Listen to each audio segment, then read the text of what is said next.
না মানে এই চাকরিটার জন্য আমি না মানে আমার গান বাজনায় ঠিকঠাক ফোকাস করতে পারছি না। দলটা আমাদের গানের দলটা একেবারে ছন্নছাড়া হয়ে গেল, ভেঙে যাওয়ার জোগাড়। কত প্ল্যান ছিল এই দলটা নিয়ে, কত স্বপ্ন দেখেছিলাম। তোদের তো বিশ্ববিখ্যাত দল, তাই না রে ভাইয়াদা? ওই যে আহমেদাবাদে একটা শো হলো, 1.5 লক্ষ লোক হয়েছিল, জানো তো নতুন কাকু? ভুল বললি। প্রথম দিন 2.25 লাখ লোক এসেছিল, 1.75 লাখ। সেকেন্ড দিন 1.5 লাখ লোক হয়েছিল। আচ্ছা নতুন কাকু, স্বপ্ন দেখতে ক্ষতি কি তুমি আমায় বলো? আর স্বপ্নে যখন পোলাওই খাবো, বেশি করে খাবো, তাই না?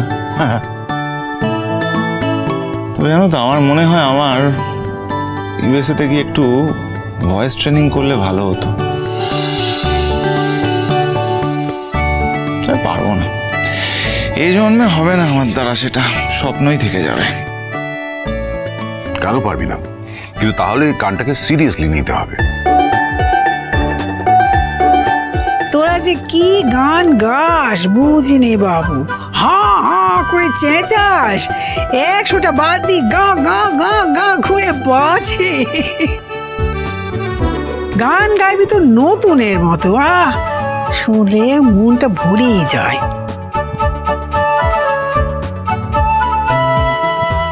ঠিক বলেছ, আমরা না তোদের এই লম্পঝম্প গান কিছু বুঝি না রে। আরে আজকে মনে হচ্ছে হাওয়াটা একটু গরম। হ্যাঁ তাই তো দেখছি, বৌদি ভাইয়ের একটু মুড অফ হয়ে আছে, বুঝেছ? কে অপয়া আছে? কিছু না। এই এক স্বভাব তোদের, কথা বলবি কথা বলবি, আর যখন শুধাবো তখন আর কিছু বলতে চাইবি না। মাসি, তুমি তোমার বৌমাকে বকেছো? মুখটা খুব রাগ রাগ মনে হচ্ছে। আচ্ছা সব সময় তোদের এমন ধারা কেন মনে হয় রে যে আমি বৌমাকে বকাবকি করি? এই তো সকালবেলা উঠেছি, নিজের কাজ নিজে করেছি, সেও নিজের কাজ নিজে করেছে, তোর আপিস কাচারি যাবি তাই এখানে এসে দাঁড়িয়ে আছি। এর মধ্যে বকাবকি সময়টা কখন এলো আমি কিছুই তো বুঝতে পারছি না। জিজ্ঞেস করছি মা, তোমাকে শুধু জিজ্ঞেস করা হয়েছে, আর কিছু না। বলছি যে শোনো না, তুমি তো পরোটা খেতে চাও না, সেজন্য টিফিনে তোমাকে ফল কেটে দিয়েছি আর সঙ্গে হালুয়া, পাউরুটি দিয়ে দেবো? হ্যাঁ আমি আর কত খাবো বলো তো বৌদি ভাই,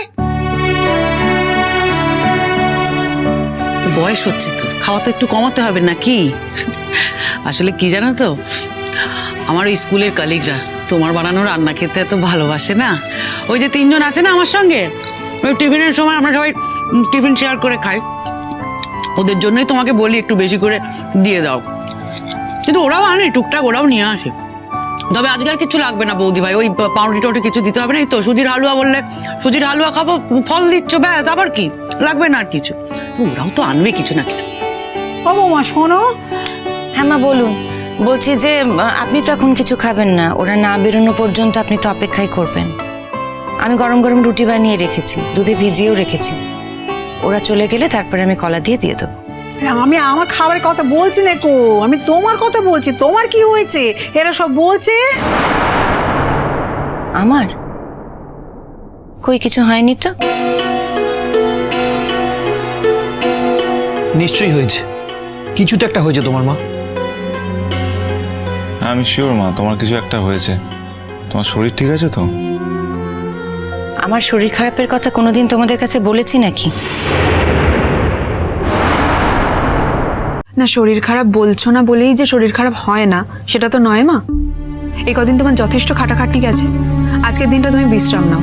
এই তো আমরা যদি সবাই বেরিয়ে যাই, তোমরা তো মাত্র 2 জন মানুষ, বেশি রান্না বান্না করার একদম দরকার নেই, তুমি বিশ্রাম নাও আজকে। আমাদের দুজনের জন্য তো বেশি কিছু রান্না করতে হয় না, হয়তো 2টো সিদ্ধ ভাত, আর না হলেও চিড়ে মুড়ি খই এসব তো বাড়িতে থাকে। ওই বিকেলের জল খাবারটা করতেই হবে, আর রাতের খাবারটা। আচ্ছা ঠিক আছে, শোনো না, আমি স্কুল থেকে ফিরে তোমার সঙ্গে হাতে হাতে করে দেবো। হ্যাঁ, তোমার শরীর খারাপ না কি গো বৌদি ভাই? না গো, আমার শরীর একদম ঠিক আছে। হ্যাঁ শরীর খারাপ হতে যাবে কেন? বালাই 60, সুস্থ মানুষ। কি হয়েছে বৌমা? আমি কি বলেছি আমার শরীর খারাপ? যারা বলছে আমার শরীর খারাপ তাদের জিজ্ঞেস করুন। উঠান, তোমার কি শরীর দুর্বল লাগছে? মানে শরীর দুর্বল লাগলে এইসব চিড়ে মুড়ি খেয়ে তো আর চলে না। এই একটু চিড়ে মুড়ি খেয়ে নিলাম, একটু সেদ্ধ ভাত খেয়ে নিলাম, প্রপারলি খাওয়া দাওয়া করতে হবে তো। সেদ্ধ ভাত ছাড়া আর কি বরাদ্দ আছে আমাদের জন্য? সবজি। আচ্ছা নতুন ঠাকুরপো, তুমি কি মাঝে মাঝে ভুলে যাও যে আমরা বিধবা মানুষ? আমাদের খাওয়া নিয়ে অত চিন্তা করতে নেই।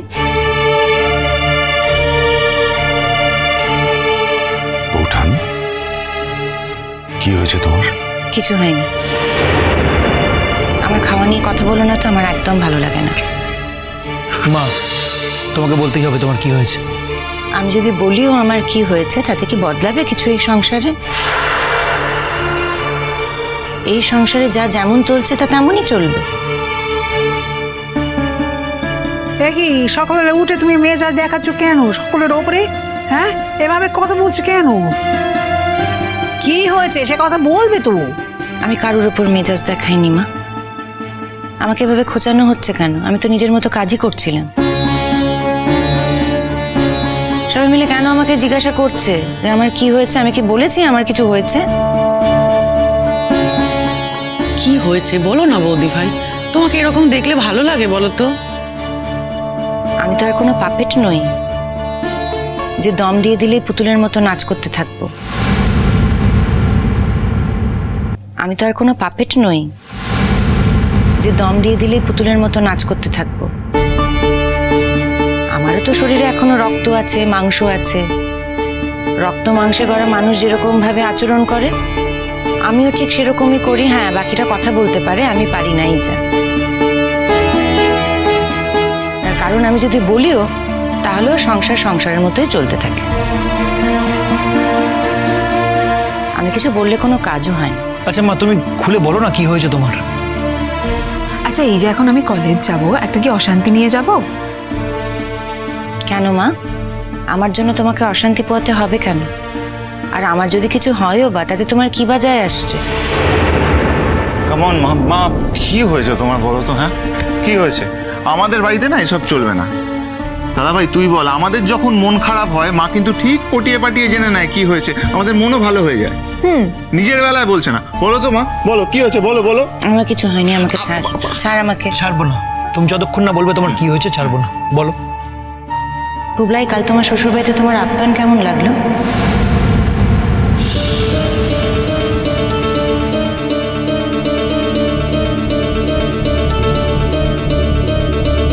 কই একটা বারের জন্য তো কোনো কথা বললে না।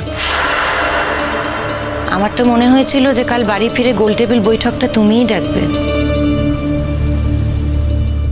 কিন্তু দেখলাম কারোরই মুখে কোনো কথা ফুটলো না। বুঝতে পারলাম যে সবাই ব্যাপারটা মেনেই নিয়েছো, শুধু আমিই মানতে পারছি না। দেখো, অনেক জিনিসই আমার খারাপ লেগেছে, কিন্তু যাদের সঙ্গে একটা সম্পর্ক তৈরি হচ্ছে, বিয়েটা নকিং অ্যাট দ্য ডোর, তখন কথা বাড়ালেই তিক্ততা বাড়বে। দরকারটাই বা কি? দেখো, আমরা তো ওদের বাড়িতে আর যেতে যাচ্ছি না বেশি। ওদের বাড়ি তুমি যেতে যাচ্ছ না ঠিকই, কিন্তু যিনি আসছেন তিনি যদি ওদের বাড়ির সমস্ত গুণাবলী নিয়ে আসে তাহলে কি হবে? দেখো মা, বর্ষা সেরকম মেয়ে নয়। এর মধ্যেই সব জেনে গেছো?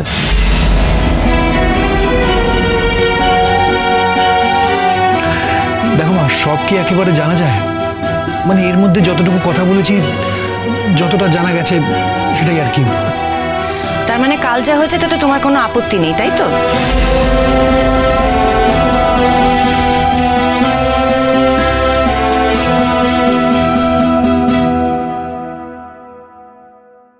আপনি কি অর্ধেক কথা শোনেন আর অর্ধেক কথা শোনেন না মা?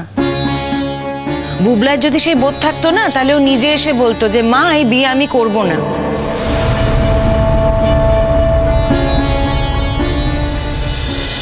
চিরসখা হে